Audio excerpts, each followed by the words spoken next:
Hi, this is Ron Edwards, Master Sommelier and Director of Wine Education for Winebow Fine Wine and Spirits. Today we're going to talk about a wine from New Zealand, from the North Island of New Zealand, specifically from Hawke's Bay, which is on the southeast coast of the North Island. And this is from a sub-district there called Gimblett Gravels, known for these small gravel cobbles that are formed from a gray sandstone material called greywacke. And this area is just deep gravel beds from water action. And the wine we're going to taste today is from Villa Maria. It's named after the Maori word for Gimblett Gravels, Ngakirikiri, and it is 90% Cabernet Sauvignon, which is the top grape grown in that area.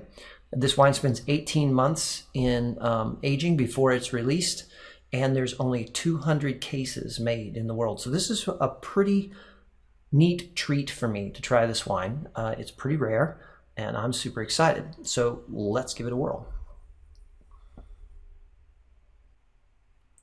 The nose is vibrant. It's fresh berries, black currants, blackberries, boysenberry. There's a little bit of red raspberry in there as well.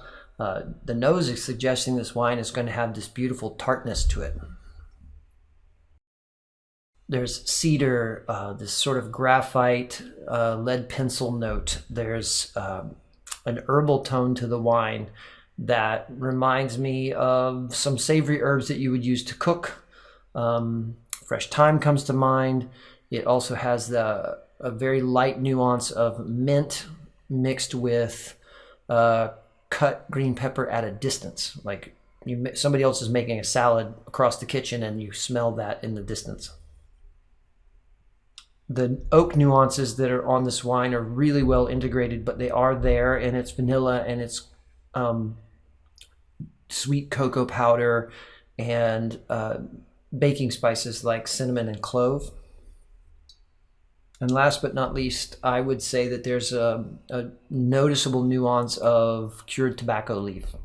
Really beautiful nose, very stylish, very Bordeaux-like in its approach, which makes sense because Gimblett Gravels is known to be a very Bordeaux-like climate.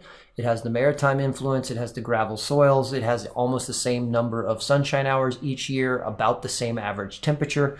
There's a lot that's very similar, and it makes sense that Cabernet Sauvignon grows well in Bordeaux, especially on the left bank. This is very much like the left bank of Bordeaux, and grows well in Gimblett Gravels. Let's find out what it tastes like.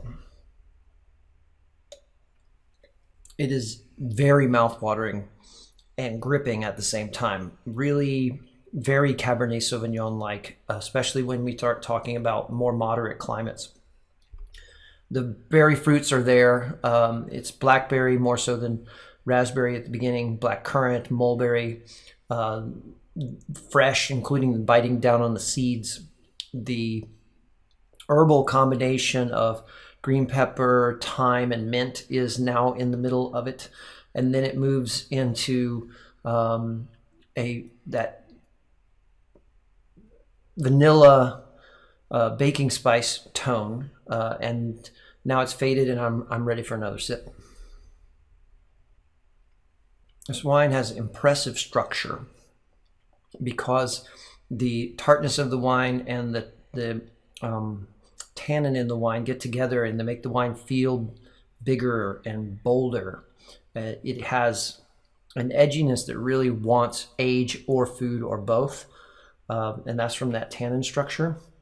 But it has a kindness from the refreshing side of the acidity that says, yeah, these fruits are still ready for you to drink today, especially if you like wine with substance. The tobacco leaf comes through in the second sip, and it goes through that cycle, including the cedar and all the fruits I mentioned.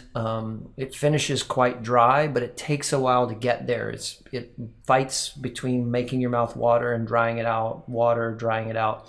It has a very Eurocentric structure and feel to it, which is really wonderful, because all wine from the New World shouldn't taste the same, right? All the New World regions aren't the same. And New Zealand has a very unique place in the world of New World wine because we have all this wonderful sunshine, but we have cool temperatures. And this wine reflects that beautifully by having tart, refreshing fruits, and yet ripe, bold structure. Treat yourself. Get a bottle of Ngakirikiri from Villa Maria, actually more than one, because you're going to cellar it. And this wine's going to stand up to the test of time. I wouldn't hesitate from talking about 20 years in bottle. It is absolutely gorgeous. And this, as a reminder, was the 2018 bottling.